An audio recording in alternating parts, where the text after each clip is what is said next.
guys, welcome back to my channel. If you're new here, my name is Genevieve. For today's video, I am sharing how I'm going to transform this gorgeous antique piece with chalk paint. I had a friend reach out to me and ask me to chalk paint this beautiful piece of furniture white. So that is exactly what we're going to do today, and I figured I would share a step-by-step tutorial to teach you guys as well if this is something new to you. I have been chalk painting furniture for almost 5 years now, so I feel like I have the hang of it pretty well, but in a video of mine, I had so many recommendations to use this product called Shellac, and I will bring everything up closer to the camera so you guys can see these materials and screenshot them. I will also link everything down below, different places you can find these things. But I did have so many people recommend shellac to me. If you are new to chalk painting, I want to inform you that if you go over a piece of dark wood like this with chalk paint, a lot of times the natural finish will start to bleed through, and even more so when you go to put a clear coat on it. It's almost like the clear coat brings all of that natural wood back up and your piece will start to turn brown or turn yellow. I want you guys to be informed and super careful because I don't want you to waste your whole day chalk painting a piece of furniture and then you seal it and it turns yellow and you're like, who the heck are these people on YouTube? Why do they have all this nice furniture and mine turned yellow? So that is the purpose of this shellac. My cat is trying to drink my iced coffee. That is the purpose of the shellac that we're going to be trying today. I'm sure this is going to go wonderfully. I've heard so many good things about it. But I want to go over all of the materials that I'm going to be using with you today. So let me bring them up close and show you them.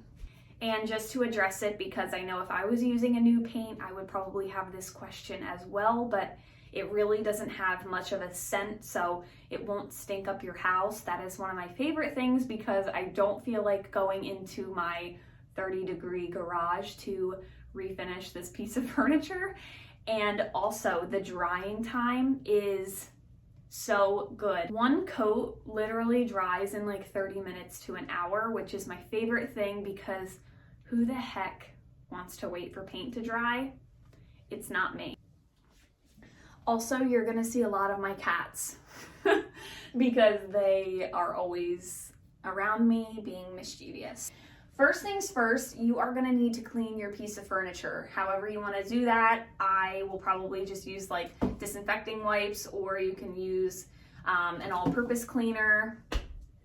No, Phil. You can use soap and water, whatever you wanna do, just clean your furniture down. Next, you're going to want to remove all of the hardware. So any pieces like this, anything on the side. I'm thinking I'm going to rub and buff a couple of these pieces. So those are going to come off. And your next step is going to be to tape off anything that is like glass or a mirror. So this top portion is obviously a mirror. We are going to tape that off with blue painter's tape. Once everything is taped off, we're gonna go in with a coat of shellac. So this is clear shellac by Zinsser. I have a foam brush on top. These are less than $1 at the hardware store. So I picked one of them up to toss it at the end of this project. This was, I wanna say, $17 a can. I got mine at Home Depot. Lowe's also carries it. I can try to find an Amazon link for you down below as well in case getting to Home Depot or Lowe's is not possible for you. So we will probably be doing like 1 to 2 coats of this first. Next step is to use a chalk paint. This is my ride or die chalk paint. I don't like any other brands. I have tried other brands. I always go back to this. It is the Rustoleum chalked paint. This is the color Linen White. It is just so smooth and it works well for me every single time that I use it. Home Depot has this, Walmart even has this, Amazon has this, And I want to say Amazon is the cheapest, around $17 a can, but then you have to wait for it to come in. I'd rather just drive to Walmart and have it that day, but you can get this for less than $20, and this can lasts me so many projects. I have done upwards of like 3 pieces of furniture with a can of this size. So love this so much. Comes in all different colors. Absolutely love this. And then you will need a decent brush. I'm not gonna use a foam brush to ever paint chalk paint. You wanna get like a nice bristled brush. I believe this is from Home Depot. And then once I've done about 2 to 3 coats of that chalk paint, I'm gonna go in with Polycrylic. Do not buy polyurethane, okay? You need to buy a water-based polycrylic to go over chalk paint. If you buy polyurethane, it is oil-based, and the two just they're not compatible. They're like X's, they don't work well together. Those are all of the materials that I'm going to be using for today's project. So we're going to get started. I'm going to clean this piece and remove all of the hardware.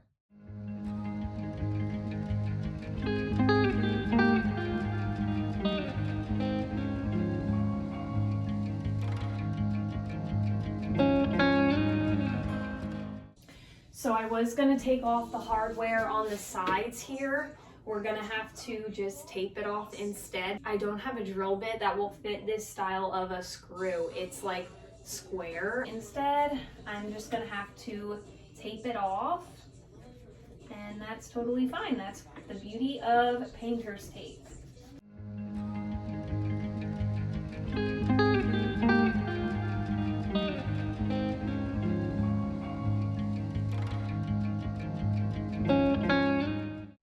So everything is taped off, and I've brought you in a little bit closer to show you the first coat of shellac. We're just gonna go ahead and apply a nice thin layer to this.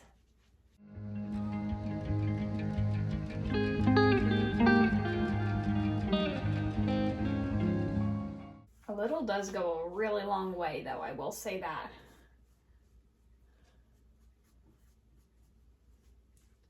Because this is still has like a ton on the foam brush. But I want to share with you, this is why I'm doing shellac. You can see that red stain is coming right off onto the brush. So that would be mixing with all of your chalk paint if I went right on there with chalk paint.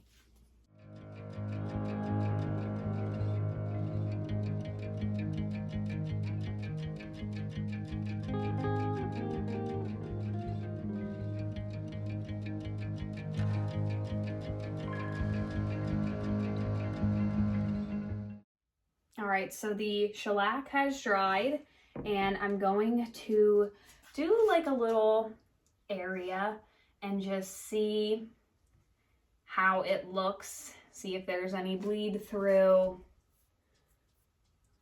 We'll do this little area and let it dry.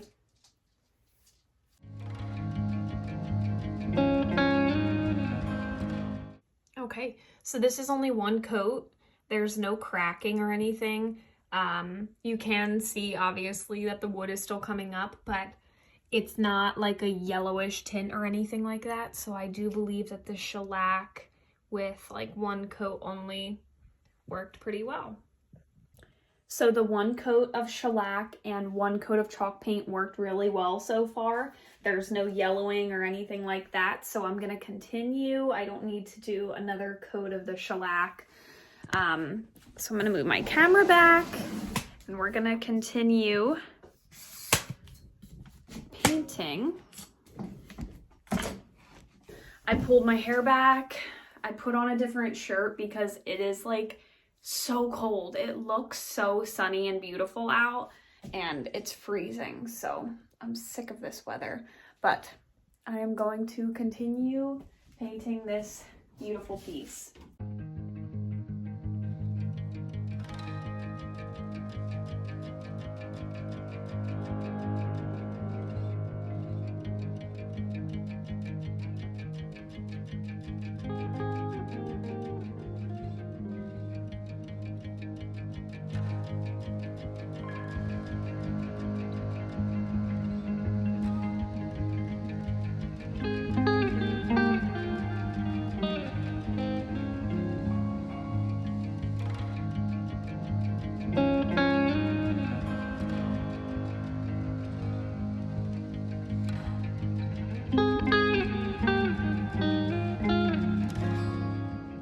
right, so here is one coat so far.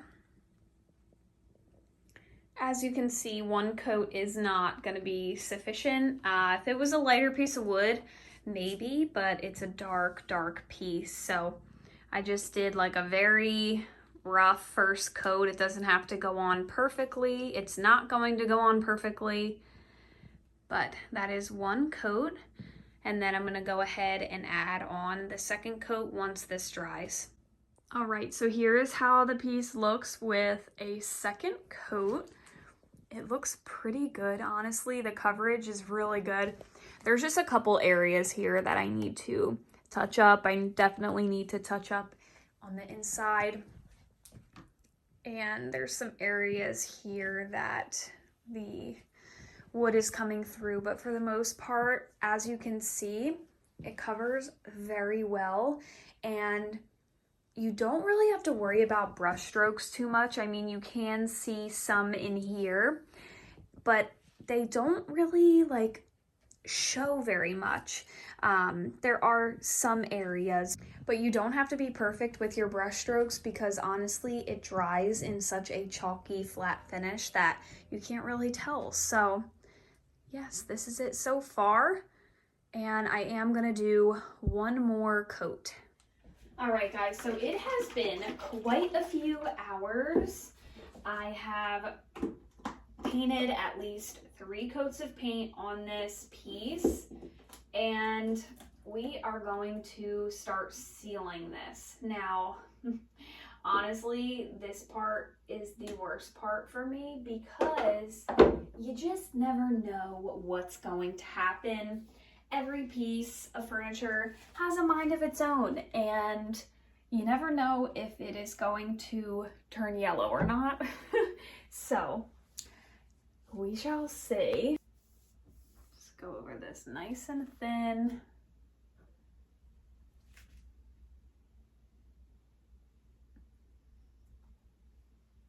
Not heavy-handed at all. I'm just being very careful.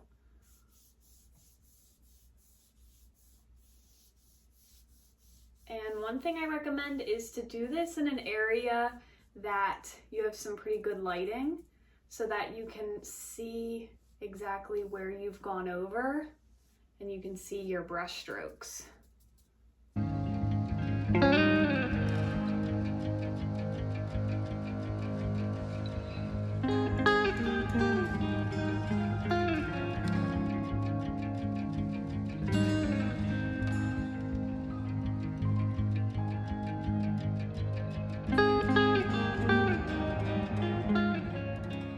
So I just want to share something with you guys. Luckily, this happened where the tape is. I'm trying to focus if I can. But I don't know if you can see right here. If you let that polycrylic drip at all, it will turn yellow. So you can see right there in that area that it's yellowing. Be very careful that you're not putting on thick layers because it will yellow. Just a forewarning. Like I can see right here, I have this thick residue left. Just gonna grab my brush and go over that because it will yellow if it's thick in an area. So just forewarning, be very careful. All right, so it has been a little bit of time. It's been a couple days. I worked all weekend, but we are getting back to this piece. I have sealed it. Everything looks very nice. The top coat went on beautifully. No weird like texture or bleed through, so I'm thrilled about that. I am going to go in with my spackle knife. So if you have not seen my videos in the past or any of my tutorials, I use a metal spackle knife and I go around some of the edges for detailing. Now I did make sure to ask her if she wanted that look. She does, so I'm gonna go ahead and just carve out a couple different areas to bring that natural wood finish back in. It'll give it a more like rustic farmhouse style look. And as you can see, I had done it here just to show her an example, and it'll obviously be like all around the piece to look very cohesive.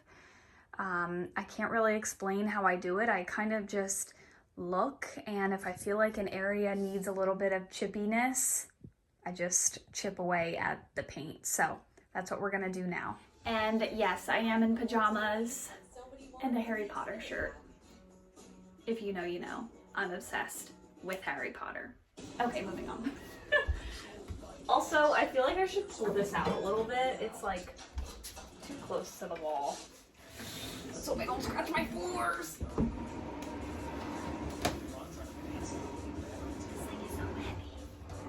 Are we scratching the floor? We'll just buff it out and hide it from my husband. Just kidding.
Is the final reveal of the piece. I absolutely love how this came out. I think it looks adorable.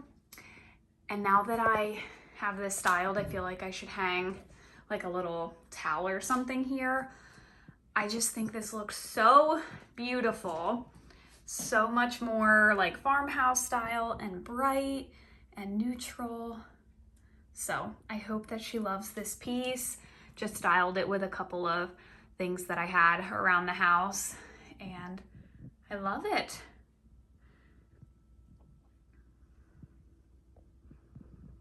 Thank you guys so much for watching. If you're new here, make sure you hit that subscribe button and give this video a big thumbs up. I will see you in my next video. Bye guys.